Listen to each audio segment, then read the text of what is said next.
Welcome to Across the Park podcast, the only place you can hear banter and debate from both sides of Stanley Park, whether it be blue or red. Sponsored by Their Clothing and Camper Kings UK.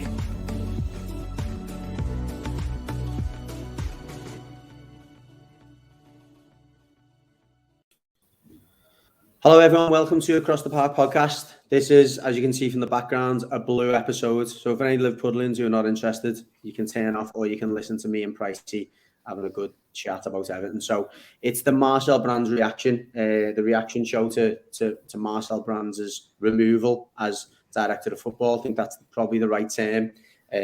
Officially, I think it's been done as mutual consent as the term goes. But me and Pricey are going to discuss the actual exit of Brands, the implication of that to the club structure, which we've fortunately had the chance to look through some of the statement from the club and Brands' statements itself, which will help us.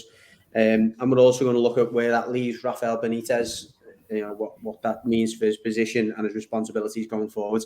Finally, we will pick up a quick preview of the Arsenal game, which is this evening. So we've got an opportunity to do that as well. So firstly, Pricey, Marcel Brands been removed as Everton's director of football. What was your initial reaction to that? My initial gut reaction was that something had to happen. The season is well, after the Liverpool game especially, something had to give. It's clear that the club are just, and I don't mean the team, I mean the club. It's clear that the club are got a sort of a little bit all over the place. So I think something had to happen. I did wonder why now though. Why Brands now? Should I say? I think what Mashiri's done is he's had a choice, or he felt like he had a choice with the fans' reactions lately. He had to either get rid of Brands or Benitez. Basically, that's the way I see it. Does he stick behind Benitez, or does he stick behind Brands? And I think the fact that he brought in Benitez this season, the fact that we haven't particularly gone forward under Brands anyway, has made him come to the realisation or the decision that he's actually going to stick with Benitez. He's going to let Brands go. The club statement says Benitez has got the backing of the club, which would tell me. And he also said that they're looking at the strategic review of the club and how that will work going forward. So, reading between the lines, what that tells me is probably Benitez is going to have control over the transfers at least for the next couple of transfer windows, just to see if he can bring in the players that he wants to bring in. What that says for me, I'm fine with that. I'm fine with Benitez having a look at the signings and bringing in who he wants and instilling an identity that he wants to bring into the club. I'd rather that than have a few different people all with half-hearted attempts of doing it themselves, and then you're ending up with nothing, or you're ending up with a misjointed team and a misjointed club, which is what we've got or what we've had since Brands came in, since Mashiri came in, should I say, whether you like it or not. So I'm fine with Brands leaving. I'm not disappointed. I'm not overly made up about it, but I can see something needed to happen. I'm fine with it being Brands. Bit of a shame that it didn't work out. Are we going to go for a new director of football? I don't know. Was that an experiment that just hasn't worked? And Mashiri said, okay, that doesn't work. We'll just stick with the manager. That asks a lot of questions for me. But as I sit here now, I'm all right with him leaving and seeing where we go from here. What about you? Yeah, I'm all right with him leaving. I think it's the right decision. There's no point having someone, one, on the payroll who doesn't seem to perform a function within the club, particularly at the level that he's supposed to be at. And two, obviously, his title, Director of Football, suggests that he should be strategically directing which way the club goes in terms of recruitment of players, development of youth, promotion of the youth into the first team. And that includes loaning players out at the right time, bringing them back in, etc. That doesn't seem to have happened. Whether that's completely down to Brands is the bigger question for me. What freedom has he been given from the get-go? How many of the signings were approved by him? They're the big questions that I think the ownership, in terms of Mashiri, more than anything else, needs to answer. Has Brands delivered what he said he would deliver, or have his hands been tied? So I think it's the right move, but then again, the right move from day one would have been for Brands to, I think, be able to do what it's advertised for the director of football to do. We've been left by we're left now with a completely disjointed squad.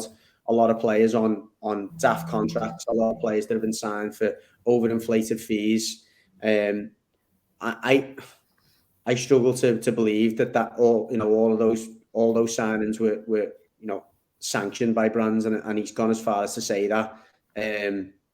So what does that change? So you say it raises more questions. I agree with that. It does raise more questions. Is Benitez now going to be given the license to buy players? Is Benitez going to be undermined as Brands was on a lot of occasions, or is he going to be the person who actually does the job that Brands was supposed to do? So again, we get to you use the words from the club statement today that they're going to perform a strategic review. I think the first question is: are we getting another director of football? If we are, is the director of football going to be given the right level of power and accountability that goes with that? And if we're not, is that responsibility going to go over to the manager?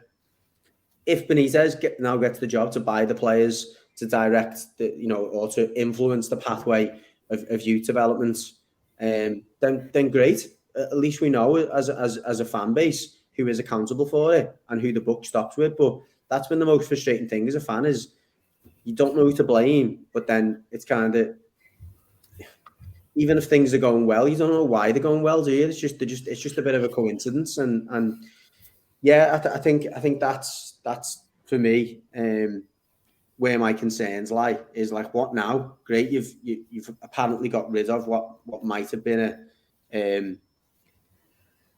one of the problems, but what's next? What's the step? I really hope that this strategic review is what it actually sounds like. That we actually get to the bottom of. Okay, here's where we're going. It'd be great to get a statement, wouldn't it, as a fan base, to go, right, this is the person, or this is the group. This is the person who's buying the players. This is the person who's directly influencing youth development. This is the person who does this. And to get a regular, I'm not saying a weekly basis, but a quarterly, statement from that person to say, this is what I think's gone well over the last 6 weeks. This is what's not gone so well. This is what we're going to try and do. So every business in the world is built on, isn't it? People being responsible for their departments, and then holding their hands up when it doesn't go well. Yeah, and fans being allowed to ask questions, the annual review or whatever, you're allowed to put questions to that person. You've touched on it a bit there. The issue is what's Moshiri going to allow to happen now? Because it's all right having another director of football, letting Benitez have control, but if Moshiri is going to continuously get involved in signings and pick the manager and influence what's going on the pitch, then there's no point in having anyone do it. If he wants to be that person, then he shouldn't be, in my opinion, because he's not a football expert. But if he's never going to relinquish control or only going to relinquish a certain amount of control, then whatever direction we take is going to be pointless unless he actually, as you said there, Brands should have come in. He should have been given the job of director of football. That's the youth team. We should have had an identity on the pitch. The managers should all follow a similar path. The signings should all follow a similar strategy. Our signings have been scattergun. Our managers have been scattergun. There's been nothing to it. So either Brands is really bad at his job, which I don't think is the case. It might be, or he hasn't been allowed to do, as you said, what he should have been brought in to do. Either way, it's pointless at having him. Whether it's his fault or not, there's no point in having him there if he's not going to be allowed to do it. So that's the issue for me, is not only what are we going to do next in terms of strategy, but Moshiri's got to relinquish control. He's got to say, look, I'm not the football man. I've got the money. Yeah, I obviously want a little bit of a say if I'm bringing the money in, but I'm going to bring in a person, or I'm going to let Benitez do exactly what it is that he's supposed to do, and I'm going to stand out of it, and I'm going to let us as a club form an identity. And then, as you say, a clear statement from the club of exactly what's going on, so us as fans know exactly what's happening. The amount of conversations we've had, we were saying, who signed him? I don't know. Did Brands sign him? Did Moshiri sign him? Was it Ken Wright? We don't know. And the Echo done a really good article. I think it was last night. I read it this morning about Brands and about the way he wasn't allowed to bring in the people that he wanted to, or he didn't particularly want. I think it was he was looking at the money side of it a lot, which sounds mad, but he was looking at the money side of it more than Moshiri and thinking, well, the value for money, yeah. Whereas Moshiri was just right, we want him, let's go. And Iwobi was quoted as not Brands' signing. Godfrey. Was Brands didn't feel like we really should have paid the money out at that time for him because of obviously looking at the finances and where we're going forward. So if that was happening, you've got to feel sorry. You've got to feel a little bit sorry for Brands if he isn't allowed to do it. And as I say, going forward, Moshiri's got to realise that him fiddling and him getting involved just hasn't worked. And whatever way he wants to go forward, he's got he's got to stick to it and back himself, or back his decision that he's made, whether that's, as I say, Benitez or somebody new coming in to try and do the job that Brands was supposed to do. Yeah, I couldn't agree with you more on that. And I can't help but think back to, I don't want to say the good old days. They weren't the good old days, but they were the better days. When you just had David Moyes as the manager, Bill Kenwright's going to either get him the money or not get him the money. Yeah. He knows a player he wants, or he knows a position he wants to address. He knows how much money he's got to spend, and he goes and spends it. Do you know what I mean? Yeah. Even across the park, Michael Edwards at Liverpool, the way it seems to be with them is Klopp says, look, I want a forward. And Michael Edwards goes, okay, well, what type of forward do you want? Okay, this is how much you've got to spend. I think we're best spending it this way. Even better, I can maybe try and sell with someone for you and get you a bit more money. That's what our director of football or someone like that should be doing. Do you know what I mean? You need to obviously have the manager more than anything else. The manager needs to have the players on the pitch that allow him to execute the game plan that he's wanting to, or execute his way of playing. Do you know what I mean? So if he's going to play, whether it's 4-2-3-1, he's going to play deep, he's going to play high up the pitch. All that's flawed if you haven't got the players to be able to play that in that manner. So the manager does need to be able to have a relationship with whoever that person is, whether it's Bill Kenwright, Machiri, whoever that is. He needs to be able to say to them, these are the players I need. And then the feedback he gets is, well, this is how much you've got to spend. Here are the options now. We can either sell this player, we can do this, we can move this player out on loan. It just doesn't seem like those conversations have been happening or are going to happen. And particularly if you've got an owner, which, it's hard to even be critical of the owner. I mean, when you hear about things like that in relation to the Iwobi signing, where, Machiri's on a yacht and goes, yeah, just give them the 35 million, let's get him, or 28 million up front. That's ridiculous, isn't it? Mm. It's embarrassing. It's almost like a some kind of show, isn't it? Like a sitcom. If with the managers and with the players that we've signed in general, it seems like we've gone for who's available rather than actually who we want. Do you know what I mean? Like we haven't got, we're not signing younger players with a sell-on value. We're not signing, players just for the first 11 now. We're scattergun at who's available. We'll get him. Is he available yet? Like an agent's phoning Machiri and go, oh, he's available. Right, we'll have him then. It's not like we need this type of player. So these are the players we've got on our list and we're going to pick, try and entice one of them. It's just whoever's available. And same with the managers. Ancelotti's available. Yeah, let's have him then. Let's bring him in. We'll give him 6 million a year. Let's have, same with Benitez. He's available. No, I'm not, it's just frustrating because that's all you want is an identity. And under Moyes, you spoke about before, for all Moyes' failings, we had an identity. He had the signings he knew he wanted to bring in. Yeah, Kenwright couldn't always bring them in, but he was identifying players who he knew would strengthen the team. And he was having, and there was the odd youth player coming through, which we haven't had a youth player coming through, a decent one anyway for quite some time now, especially under Machiri and Brands. So that's been a failure because that's part of the job, surely, as a director of football. So that identity is gone. That real, what are we as a club and as a first team, but as a club as well, and what are we trying to achieve here? It's just gone. It's so disjointed. It's unbelievable. I think that's where a lot of the frustration comes from the fans as well. Is that we can't actually see progress. What are we looking at? We don't know what we're looking at. We can't see what's trying to happen. If you can see something that's trying to happen, we're trying to implement something, and it's not quite working, or we know it's going to take a couple of years to get there, but we're having a go. You can sort of accept, okay, we'll accept being 10th because we know we're going in the right direction. We're bringing these youth players through or these young players through, and in a couple of years we'll be all right. But because that hasn't happened, and because we are bringing a lot of overpaid players who just look like they don't even care to a certain extent, that's the issue, and that's what needs to be addressed now. And the club just needs an identity from top to bottom. How can they care? And this is a mad thing to say. How can you care as a player if you're thinking these haven't got a clue above me here, and there's no way we're going to be successful because they're just clueless and they're just making reactionary slapdash, decisions that are impacting me on the pitch. Do you know what I mean? And I'm not saying I'm not condoning at times what some of the piss poor application of some of the players, but I kind of almost sympathise with some of them. It's like, for God's sake, any chance you can just give us a bit of consistency and a bit of something to fall back on and know that that we've got faith in what's going on behind the scenes here, because it must be a difficult situation for, and again, I don't want the listeners to be thinking, what, you sympathise with some of these players who are on whatever. But at the end of the day, it's still human beings who are wanting to try and go, in the main, do their job and do the job to the best of their ability. And they're not wanting to get,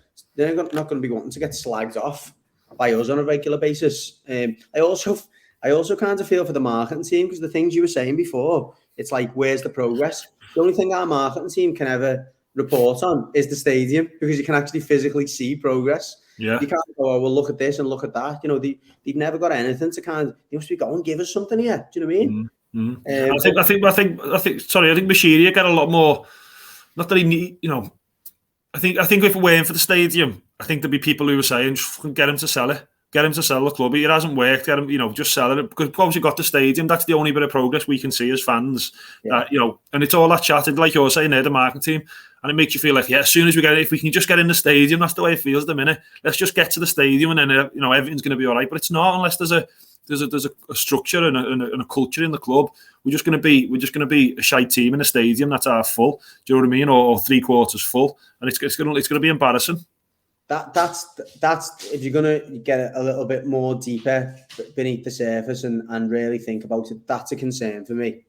It's like if Mashiri's just an accountant, he's a pretty bad accountant because he spent money very recklessly. But if he's just an accountant and his job here, it was almost like a holding position to go, well, let's protect our investment by keeping them in the league, but don't worry about trying to get a really fancy structure in place. It doesn't really matter. All we want is to get them that nice stadium, make sure that we've got a few sellable assets in there, and then we shift it then. That seems like more of a believable story than what we've been fed over the last few years. But look, that'll be revealed over time. Hopefully it's not the case, and hopefully it's just the cynic and me talking. Just before we do speak a little bit more about Benitez, and we referenced a little bit there, one thing I want to say, which again would make sense. I don't think this will be the first. I don't think this will be the only person to go here. I don't think this will be the only change we'll see over the next few weeks or months. If Marcel Brands was the person who obviously was buying players, that's one thing to hold him accountable for, regardless of what we've just said about Mashiri. And he's also meant to be the person who's controlling the youth and developing the youth. When Benitez come in at Liverpool, he ripped apart their academy as well and got rid of a number of key people in the academy, brought in people who he thought could deliver a consistent approach and progression into the first team. Would you be surprised if there would be changes now in the academy as well? He's obviously got rid of Danny Donaghy, who was a key medical person to try and make sure that the preparation from a sports science perspective and the data and information he was getting was more reliable. Do you expect now there to be more people that make way in the academy as well? Yeah, definitely. I think there has to be. I think the lack of, we touched on it before, the lack of youth development in the club has been shocking. It feels like the youth team or the under-23s is there to win the under-23 league rather than to bring players through to the first team, which is madness. The whole point of having a youth team is, we might not win the under-23s every week, but we've got one or two players a season who are ready for the first team squad and who can come in and play to the style that we want. So, I mean, it won't happen overnight, but I fully expect if it is this review that the club are doing and they do decide that, Benitez is our man and we're going to give Benitez that control, then fully expect them to bring his own people into the youth development.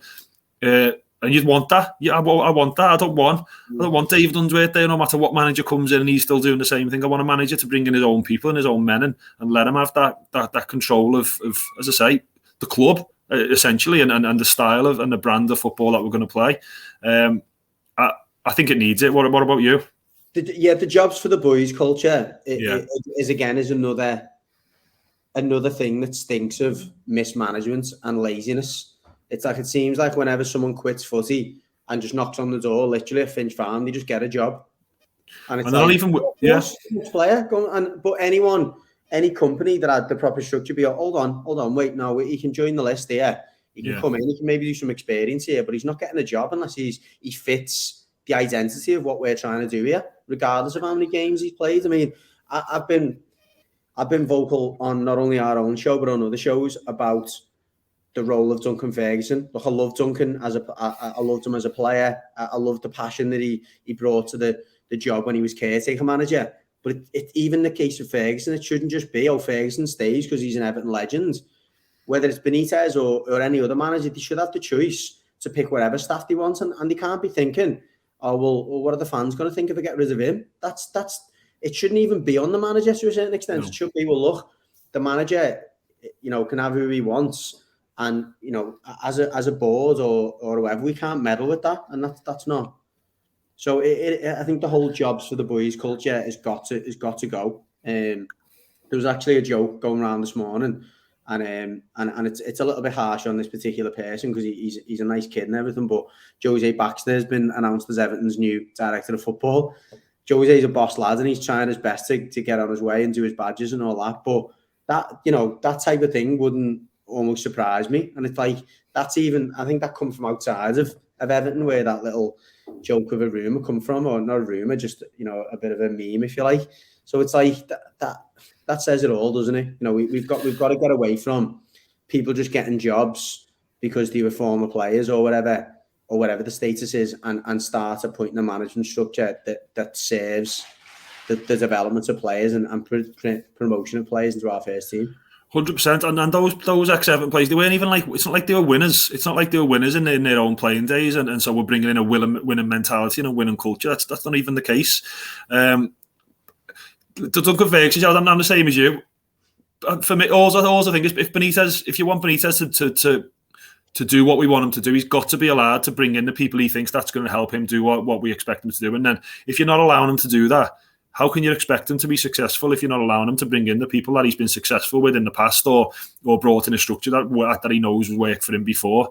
So that's what I'm saying. And we're playing Arsenal tonight. They're one prime example of a club who didn't go and bring in all the old ex-players. They had loads of ex-players in there who I'd usually see it in the media all the time. Tony Adams wants to be more involved in the club. Patrick Vieira wasn't invited back to be a coach because that's not what they were there for. Because they're ex-players doesn't necessarily mean that they're your coaches or your future. And it takes a bit of ruthlessness, and that's what it needs. But yeah, I completely agree with everything you've just said. The jobs for the boys thing is a bit beyond a joke when you look at the list of ex-players that are in there. And as I say, the fact that it's not like the winners and they're bringing in this mentality of a winning mentality. I don't know what else you'd expect if you're going to be running your club like that to not develop players. No, Arsenal is an interesting one. We'll come on to that in a moment.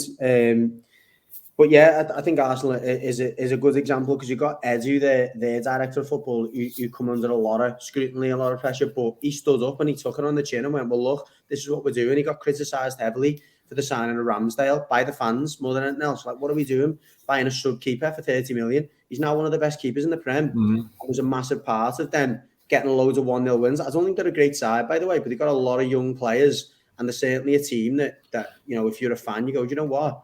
They're having a go, and we can see the way they're trying to play. We can actually see the reason why he's brought certain players in, and it looks like there's a plan there. That's exactly it. That's the point we made before about us not having. If you bring in youth players in, and that's your idea. That's what you're trying to promote is youth players or younger players coming through, and whether they've got a sell-on value or whether you're trying to promote that within the team.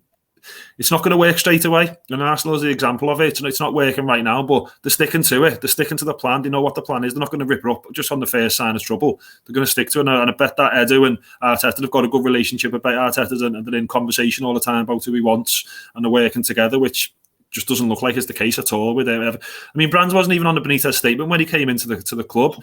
So, that just tells you everything. So how can then they go on to have a relationship that the director of football and manager should have if he's not even willing to be on the statement when he comes in, making it quite clear that it's not his man? It's a joke. Well, look, a lot of other outlets, including Sky, have obviously reported on the amount of money spent by Brands during this period and whatever. I think for me, the legacy is that it was obviously a failed appointment, wasn't it? It was flawed. Yeah.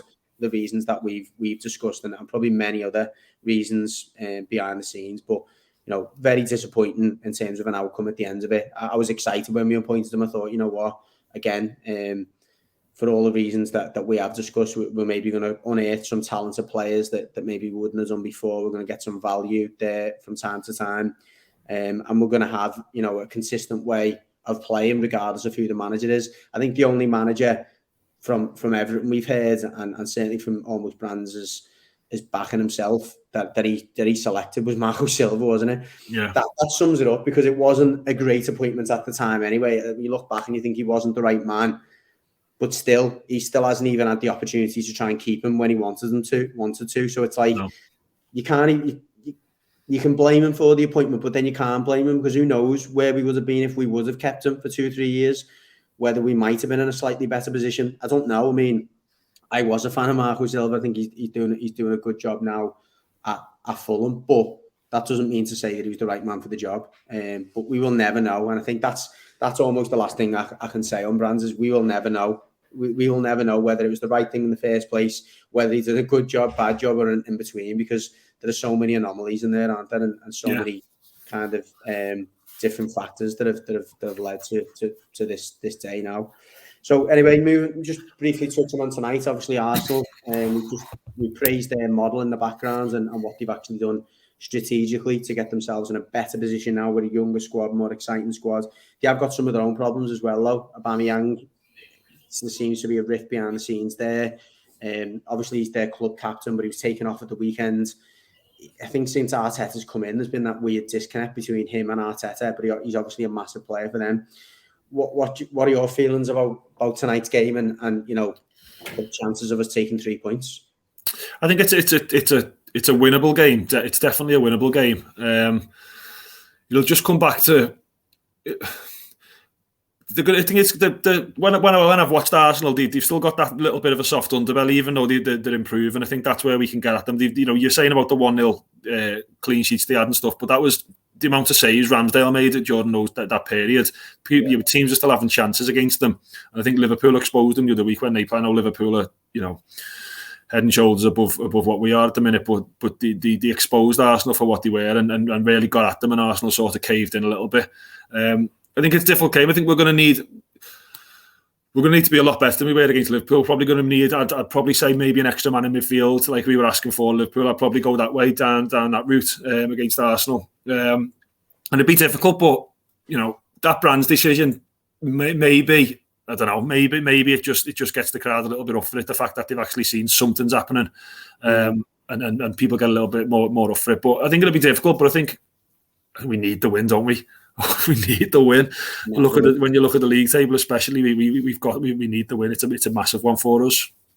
I'd like to see Mina come back in 100% if he's fit, which he should be now. He's been training for about 10 weeks, so he's got to come in for me. We've really struggled offensively and attacking from set plays. He obviously is a big presence in there. More than anything else, I think the fans do take to him. I think he's one of them players who does kind of have a positive impact on the atmosphere in general. Who it's for, I literally couldn't tell you. I hate Michael Keane, but Godfrey's been dreadfully out of form as well. Going forwards, and if we are trying to build a defence that I think can take us forwards, it would be definitely for Michael Keane. So it'd be Mina and Godfrey that I'd go with. But again, I kind of trust Benitez to make the right call on that one. I'd like to see Decore play more advanced. I know Benitez wants to play a 4-2-3-1.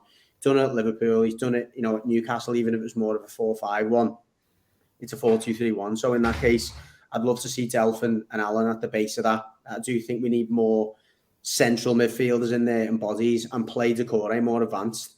It means that he can get in the box. We've shown early in the season he's a player who can get us goals, but he's obviously got the legs to get back in and support the other two if he has to. And obviously, I want Rondon to come out to the team. Richarlison leading the line with Townsend and Gray at the sides of him. You talk about that team and all the players you just mentioned there. I think that team has the beating of Arsenal at Goodison. I'm not saying we're a better team than Arsenal or man for man, we're better than them. But if we can play with a decent intensity and the fans get behind the team, then I think that team can beat Arsenal easily tonight. Yeah, intensity is the big one. The last 5 or 10 minutes of the first half against Liverpool, and then the opening 5 of the 10 of the second half. If we can play with that intensity and really rally them and harry them and get them, because they like possession, Arsenal. But if you can get in the faces and stop them doing that and make it a bit scrappy, then I agree. I think it's one we can certainly take to them and have a good go. Just on the subject of the fans and the fans getting behind the team, a lot of the fan groups, well, almost every fan group has been pushing this 27th minute protest for the fans to walk out for 5 minutes. Just to set the record straight, we're an Everton and Liverpool podcast. We can't really go about pushing any kind of protest from our channel because we are a mixed podcast. Just my opinion on it, and again, I'll give you an opportunity to have yours. Credit to the fan groups for obviously wanting to take some action and to get the attention of the boards, which they clearly think this will. And again, I'm not going to be critical of them for doing that. I do think, from my perspective, if I felt as though I wanted to protest in that way, I'd want to go a little bit further, as in either not attending the game altogether or walking out the stadium, coming back after 5 minutes. I'm not sure if that's going to have the impact that I think the fan groups want to have. I don't know what your feelings on that are, Pricey. Exactly the same. Fair play to them for having a go. Something needed to happen to let the board know that we're not happy. Obviously, the board have made that change over the weekend before this protest took place. But same as you, really. I think coming back in after 5 minutes, I'm not sure that's going to have the impact that they hope it will have. But fair play and good luck to them. Yeah, absolutely. I think that's all we need tonight, or we need today. So for the benefit of the listeners, we'll have our normal show out on Wednesday. So this was just a reaction more than anything else to the dismissal of Marcel Brands, because we felt it'd be necessary to do that, and also obviously gives us a little bit of a preview for the Arsenal game. So again, if you haven't already, have a little stab at BetMate, which is our affiliate partner, bit like a fantasy football setup.